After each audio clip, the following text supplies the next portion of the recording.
Olá, seja bem-vindo ao Corona com Caparica, um projeto que tem por objetivo aproximar os estudantes de design da realidade dos mercados de artefatos digitais e de game design. Nessa série conversamos com pessoas interessantes que possuem trabalhos interessantes e que estão trabalhando em lugares também muito interessantes. É isso. Meu nome é Fábio Caparica de Luna e agora a gente vai conversar com Carol Cani. Cadê Carol? Oi, Carol. Oi! Tudo bom? Tudo bom? Vê só, eu não vou te apresentar porque eu não estou apresentando ninguém, eu estou pedindo para o pessoal se apresentar, porque eu acho que é muito mais interessante a tua fala se apresentando do que eu ia conseguir fazer a tua apresentação. Conta a tua história, de onde tu vem, para onde tu vai, para onde tu passa. Pronto. Obrigadinha pelo convite. Não, disponha. Contando um pouquinho da minha história, eu sou formada na Federal de Pernambuco, em design. Eu fiz o curso, foi a primeira turma que entrou como design mesmo, no curso. E depois de formada, eu tive uma trajetória bem diversa, assim, mas sempre o design, de uma certa forma, digital, né, de interação, ele me chamou. Então, eu fui infografista, eu fui infografista do Jornal do Comércio, e dentro do jornal eu já comecei a trabalhar na parte de páginas, de cadernos especiais, então a gente começou a fazer umas coisas diferentes já nessa parte digital do jornal, e eu já tinha tido alguma experiência com design de interação na Mobile Design, quando eu trabalhei, e decidi passar totalmente para design de interação, e fui fazer mestrado no Centro de Informática da Federal. Já fiz mestrado e agora terminei emendando no doutorado. Trabalho também num grupo de pesquisa lá na Federal, o GPRT, e lá eu faço desde de UX até UI. Então eu passo desde a parte de a gente projetar produtos de parcerias com empresas, né? Parcerias de pesquisa com empresas, até a parte de interfaces. Massa. Atualmente eu trabalho no GPRT, que é um grupo que também tem parceria com o GRVM, são dois grupos irmãos, né, digamos assim, e o GPRT, ele trabalha muito com a parte de redes e telecomunicações e afins, e o GRVM trabalha com visão computacional, essa parte de computação gráfica aplicada. Então, no meu mestrado, eu trabalhei com realidade aumentada para teleoperação de robôs. Então, eu trabalhei com desenvolvimento de interfaces de realidade aumentada para teleoperar robô. Então, tem todo o desafio de percepção do usuário remoto, dele perceber o ambiente, e a gente usar a realidade aumentada para compensar essa falta de profundidade que a gente tem quando está controlando algo por vídeo. E agora, no doutorado, eu estou trabalhando um pouco mais com a parte de segurança, de alertas e comunicação de risco, tanto para a parte de indústria, né, que foi a que eu comecei a focar inicialmente na pesquisa, mas agora a gente está um pouco aqui extrapolando a pesquisa para outros cenários, como, por exemplo, para monitorar isolamento social. Poderia ser uma aplicação. Então, a ideia é reportar riscos, né? Fazer uma comunicação, como comunicar riscos para o usuário. Então, também continuando mexendo com um pouco de realidade aumentada e interfaces vestíveis também. Então, esse design de interação bem abrangente, que é o que eu pesquiso, né? Entendi. Bem massa, bem massa. Como é que é e como é que era a tua rotina de trabalho, onde você está, certo? E como é que foi a chegada da Covid e o que é que isso impactou, o que é que isso mudou? A minha rotina de trabalho já estava parcialmente remota. Então, eu estou atualmente ponte aérea Recife, São Paulo. Então, quando eu vinha para São Paulo, eu já estava trabalhando remotamente, só que era um desafio gigante, porque a equipe não estava trabalhando remotamente. Então, eu estava trabalhando remotamente sozinha e todo mundo dizia, nossa, que sonho, home office, é maravilhoso, é ótimo, nossa, que inveja. E aí, de repente, foi todo mundo trabalhar em home office, né? E viu que não era exatamente tão fácil assim. Não é tão legal. Não é tão legal ficar olhando para as mesmas paredes o dia todo, mas eu já estava meio que acostumada, né? Porque eu já estava, acho que desde o meio do ano passado, um pouco dessa experiência quando eu estava aqui em São Paulo, que é onde eu terminei ficando na pandemia. Antes eu estava indo todo mês para Recife, ou estava vindo todo mês para São Paulo, não sei exatamente qual era a minha sede, mas eu tinha esse trabalho físico, então reunião, tudo isso a gente fazia presencial com a equipe quando eu estava em Recife. O fato de só eu estar trabalhando remoto antes da pandemia, na verdade, me atrapalhava muito de comunicação mesmo com o pessoal da equipe, que nem sempre o pessoal lembrava de falar no Zap, que tinha falado presencialmente lá no meio do corredor, lá nas baias, né? Aquela conversa que você tem no dia a dia no ambiente de trabalho. Então, eu não tinha um ponto lá para ficar escutando o tempo todo que o pessoal estava falando para eu colaborar com eles. E aí, com a chegada da pandemia, e do dia para a noite, assim, eu cheguei aqui em São Paulo na quinta-feira, no meio da confusão. Cheguei aqui, fui fazer feira na sexta, quase não tinha papel higiênico, foi uma loucura, caí de paraquedas na pandemia. E aí, na segunda-feira, de repente, já estava todo mundo trabalhando remoto em Recife, no escritório em Recife. Então, na segunda-feira, a Federal de Pernambuco já fechou. Se eu não me engano, foi exatamente isso. Na segunda-feira já, tipo, fechou tudo, estava todo mundo trabalhando remoto. E aí e agora? Como é que eu vou fazer, né? Tá todo mundo trabalhando remoto. E aí eu fui pesquisar algumas formas de como colaborar com a equipe toda remota. E aí, uma amiga minha compartilhou um artigo que ela escreveu, que tinha uma série de dicas de delimitar horário de trabalho, se arrumar para trabalhar, tomar banho. E aí eu sentei com a equipe e combinei com todo mundo. E aí, que horas cada um de vocês vai trabalhar de casa? Que horas a gente vai trabalhar? E aí a gente faz uma call diária, às 9 da manhã, que eu chamo da reunião do bom dia. E aí todo mundo dá bom dia e diz o que vai fazer e o que fez. E aí, às vezes, a pessoa planeja fazer uma coisa e acontecem imprevistos, ela tem que fazer outras. Então, no dia seguinte, ela diz, não fiz aquilo, tive que fazer aquilo outro. Então, tem funcionado super bem. E a nossa comunicação está ótima. Na pandemia, WhatsApp bombando, mas assim, eu acho que essa call diária da gente está resolvendo muito para todo mundo tá a par do que o outro está fazendo, né? Então, Carol, é meio que uma prática recorrente de metodologias ágeis, né? Eu meio que estou entendendo que você já usa essas práticas no dia a dia, independente de pandemia. Mais ou menos. Essa reunião diária a gente nunca conseguia fazer. Assim, por ironia do destino, a pandemia ajudou a gente a ter essa rotina, porque como cada um chegava num horário diferente, e aí, por exemplo, uma pessoa chegava às 9 no escritório, e aí outra pessoa chegava às 11 no laboratório, outra pessoa chegava às 10. Então, meio que ninguém queria se interromper o outro Entendi. que já estava lá naquela tarefa. A gente terminava fazendo essa daily depois do almoço, mas às vezes aconteciam coisas e não rolava.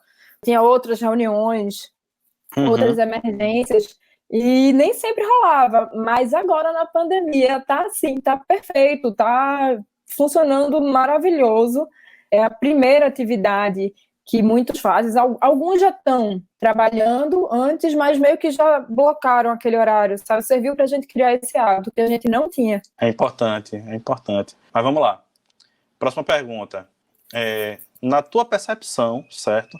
Quais são as competências e os conteúdos que um cara que está pensando em trabalhar nessa área precisa ter? Primeira de todas é conhecer metodologias de design de interação. Então, se você quer trabalhar com design de interação, eu estou sendo bem abrangente, design de interação como um todo, assim, você tem que conhecer quais são as etapas que você tem que seguir para chegar num projeto. Então, o projeto de design de interação, ele tem algumas peculiaridades de ser iterativo, de ter aquele momento de checagem com o usuário bem específico, e tem um conjunto de validações que você tem que fazer, né? Quais são os requisitos, é uma palavra bem específica, bem recorrente em design de interação, e que conversa também com os desenvolvedores. Então, a segunda coisa é conhecer um pouco as tecnologias e as terminologias da área. Então, eu não estou dizendo que a pessoa precisa saber programar e precisa saber todos os nomes de linguagens de programação que estão na moda agora, de jeito nenhum. Mas, por exemplo, saber o que é um requisito faz parte do processo de design de interação e é uma terminologia que dialoga com o desenvolvedor. Então, eu dizer para o desenvolvedor, isso aqui é um requisito da interface, ele vai entender. É diferente de dizer, a interface tem que ser assim. Então, você conseguir se comunicar com a sua equipe de desenvolvedores é muito importante. Então, é a segunda coisa que eu acho que um estudante tem que começar a focar para conhecer a área mesmo. A terceira se você quiser trabalhar com a parte de interface, muita tipografia, muita tipografia, muita tipografia. Interface é com letrinhas, e se você tivesse que escolher, assim, uma coisa de design gráfico para focar muito bem para design de interação, tipografia com certeza está no topo da lista, assim. Claro que tem os elementos visuais também, que não deixe de lado a parte do design gráfico, que ele vai te ajudar a resolver esses desafios quando chegar uma interface para você fazer, né? Quando chegar na parte da interface. Outra coisa que eu acho importantíssimo atualmente na área é metodologias ágeis. Então, a que a gente falou já hoje, que já falamos um pouquinho de metodologias ágeis, né? Que na minha equipe atualmente a gente tem esse daily, que é uma coisa típica de métodos ágeis, mas tem também algumas práticas de metodologias ágeis que são pensadas já para regular, orquestrar o trabalho do design da interação dentro de uma equipe de desenvolvimento.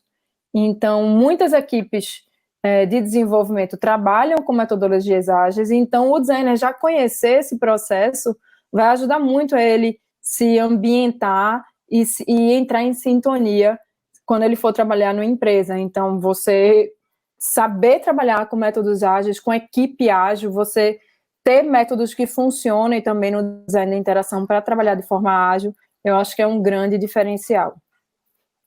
Massa. Qual é para tu a importância da tua formação acadêmica na tua atuação profissional? Massa, essa pergunta realmente ela rende. Poxa, eu sou um pouquinho suspeita para falar nisso, porque eu tô aí no doutorado, né? Tô aí na luta.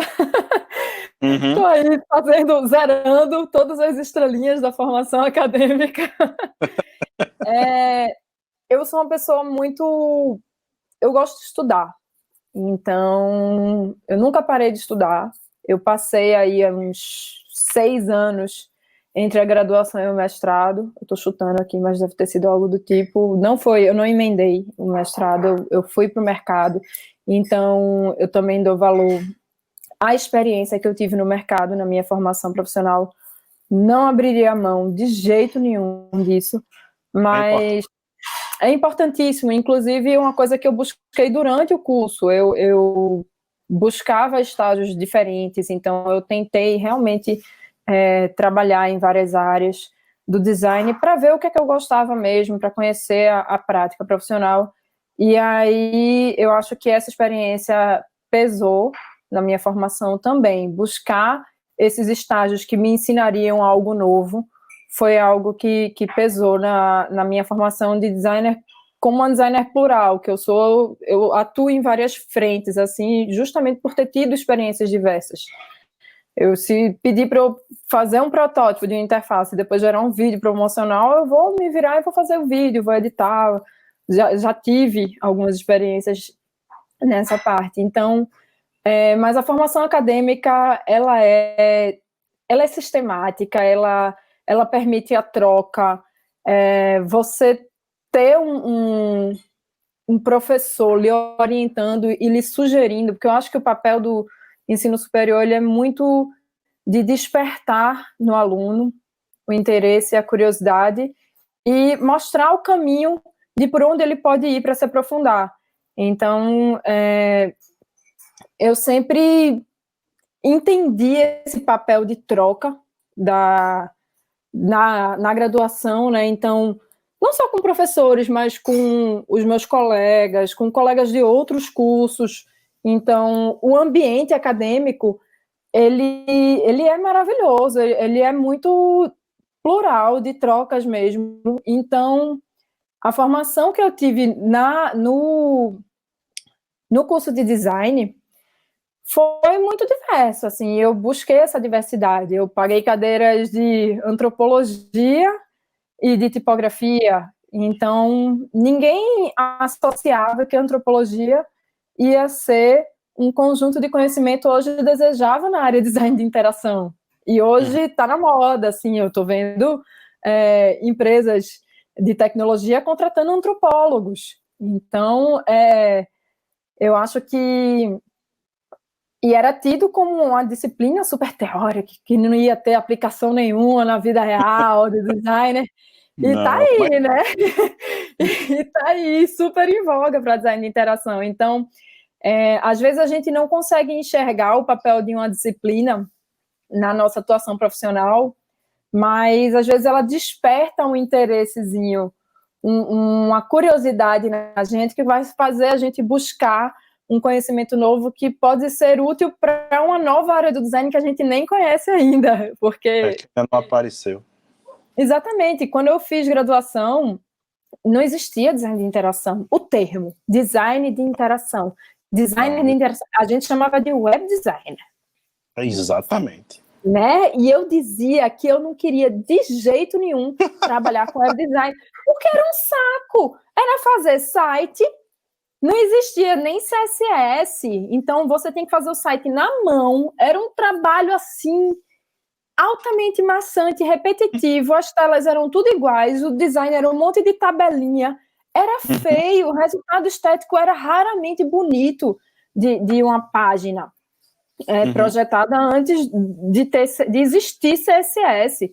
Então imagina, era um negócio totalmente diferente, ninguém falava de design de interação, ninguém entendia. No primeiro que não tinha separação de UX e UI, isso tudo veio muito depois. Pois é. Era faz tudão que fazia o site. Tu faz site? Foi a pergunta que eu mais ouvi na minha graduação. Então, hoje a gente tem todo um campo de design de interação que está se desdobrando e desmembrando em várias subcategorias, em várias especializações, que ninguém falava. Então, eu acho que o papel da formação acadêmica que eu tive, principalmente na graduação, foi ter aberto o leque. E aí, quando eu fui fazer mestrado, querendo ou não, no mestrado, doutorado, você fecha um pouquinho o leque. Mas na graduação, o meu leque foi todo aberto, me entregaram todas as ferramentas. Então... foi muito legal essa ampliação de horizonte que a graduação me trouxe sobre os diversos campos que eu tinha para trabalhar no design. E como determinadas disciplinas que pareciam distantes da prática profissional terminaram se tornando relevantes. Então, eu acho que o papel da academia também é muito ser esse termômetro. Querendo ou não, a gente acha que não, a academia está longe da prática profissional. As universidades federais, elas são muito acadêmicas, elas são distantes da prática profissional. E a minha experiência é que quando você conhece a teoria a fundo e vai na especificidade da teoria e vai olhar para ela direitinho com carinho. Na verdade, na minha graduação, eu tive contato com uma coisa que só está se falando agora em design de interação. Então, eu acho que a faculdade, as universidades federais também são um bom termômetro para isso, justamente porque a pesquisa ela termina lhe levando um pouquinho mais para frente do que o momento que a gente está. E eu acho isso muito legal. E engraçado, quando eu fui fazer mestrado, que aí eu fui fazer no Centro de Informática, por uma opção também de ter essa formação mais meio híbrida, né? Poxa, eu vou trabalhar com interação, eu quero pesquisar design de interação, vou para o Centro de Informática, onde tem a tecnologia de ponta, assim, né? Onde está se pensando mais à frente em design de interação, que eu digo de ser mais arrojado a tecnologia em si. Eu queria pesquisar robô e afins. Bem, terminou que eu tive contato com realidade aumentada no mestrado, numa época que ninguém sabia o que era realidade aumentada. A gente fica até brincando lá no laboratório, anos e anos de pesquisa de visão computacional, a gente tentando avisar, tentando explicar o que era realidade aumentada, para o Instagram resolver nossa vida com filtros de Instagram, para o Snapchat mostrar para todo mundo que é realidade aumentada. Então, é muito... Popularizou mais fácil. Popularizou muito, e quando eu entrei no mestrado, eu tinha que explicar o que era realidade aumentada para todo mundo. Hoje já é algo que está aí no inconsciente popular, né? Todo mundo meio que sabe para que serve o filtro do Instagram, e mapeia a cara da pessoa, e joga um bigode, uma orelhinha, e todo mundo hoje consegue enxergar e ver uma aplicação prática bem despretensiosa. Não, mas ali é só o pontapé inicial. Eu já vi, assim, exemplo bobo, quer dizer, não é bobo, né? Gente usando para simular a maquiagem, sem ter que melar a cara toda, bota lá, vê como é que vai ficar, se gostou, aí vai e faz. Isso aí é uma aplicação. Experimentar roupa, experimentar óculos. As aplicações são imensas, assim, do campo, para a gente olhar, assim, prático, no dia a dia, tem muita coisa. Tem gente que vê como é que vai ficar a sala na reforma, tem app de simulação de reforma. Então, assim, hoje a gente já tem muita coisa. E ainda tem espaço para muita coisa. Tem espaço para brincar de e-commerce com isso. Muito espaço para brincar de e-commerce. E por aí vai. Uma infinidade de possibilidades. Pois é, e assim, na academia, eu estava lá no mestrado, pesquisando realidade aumentada e tendo que explicar para todo mundo. E, de repente, é cotidiano. Então, eu acho que a academia, por mais que ela pareça estar longe da prática profissional, na verdade, ela está mais na frente. Em algumas coisas, muito à frente. Em outras, a gente pode conversar um bocado. Mas vamos lá. Vou para a próxima pergunta, tá? Que conselho tu daria para um aluno de graduação que pensa em trabalhar nessa área? Mas, tipo assim, o que é que Carol de hoje iria dizer para aquela Carol lá de 2002, 2003? Primeira coisa que eu diria para mim é que calma, não é web design. É design de interação. Muito bom. A segunda, eu diria uma coisa que eu terminei descobrindo no fim da graduação, que a parte mais legal, na verdade, não é fazer interface. É pensar como as coisas funcionam, pesquisar, pensar e desenvolver soluções para problemas. Então, não chega querendo resolver um problema já com a ideia sólida de que vai ser um app, de que vai ser um site, de que vai ser um e-commerce, de que vai ser isso ou aquilo. Tenta entender bem os problemas que vocês estão se deparando antes de começar a prototipar alguma coisa, antes de começar a pensar soluções. Então, foca no problema, foca sempre primeiro no problema, dá esse cuidado. A gente, quando está na graduação, a gente tende a correr muito para implementar coisas, para fazer protótipos, para desenhar telas, para riscar, esboçar.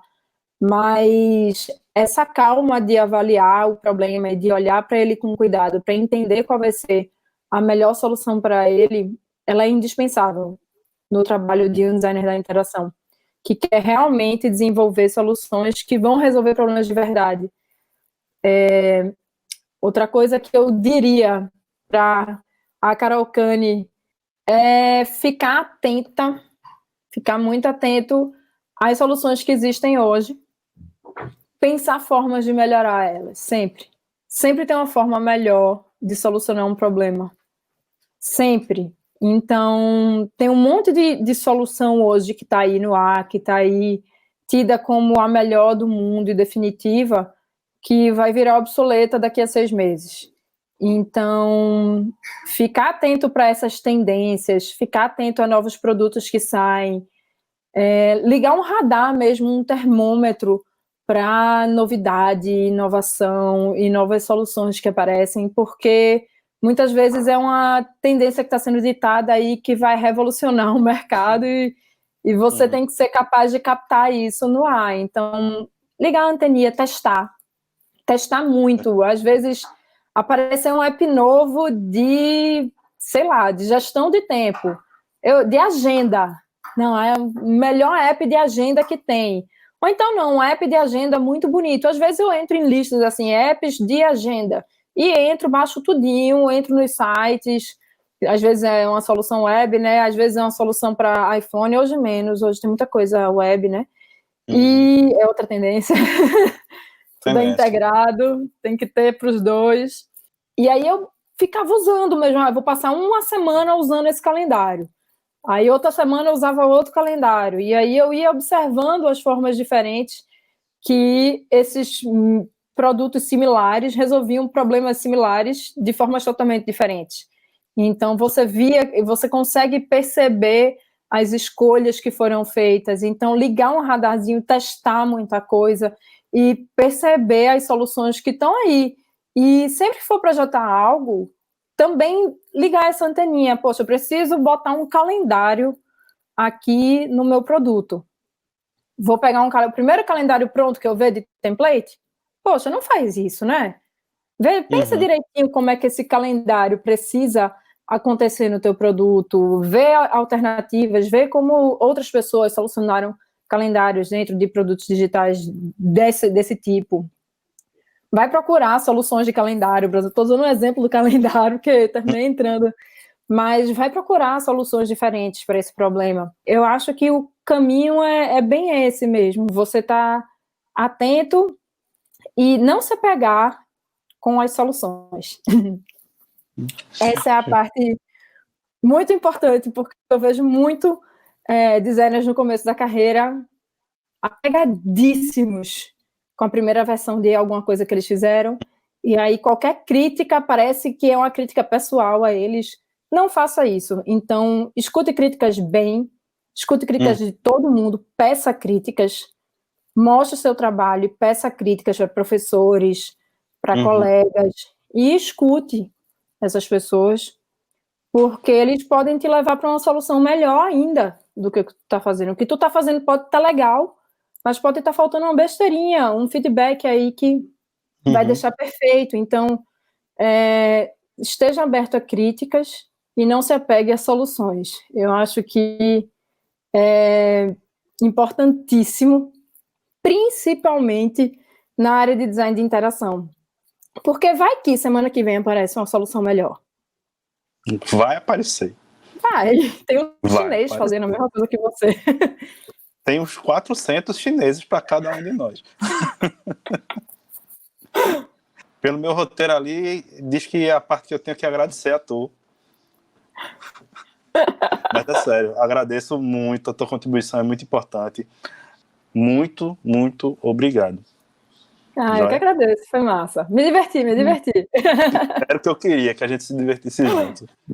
Mas tá joia, beijão pra tu. Beijo. Tchau. Tchau, tchau. É bem isso. Espero que você tenha gostado dessa conversa.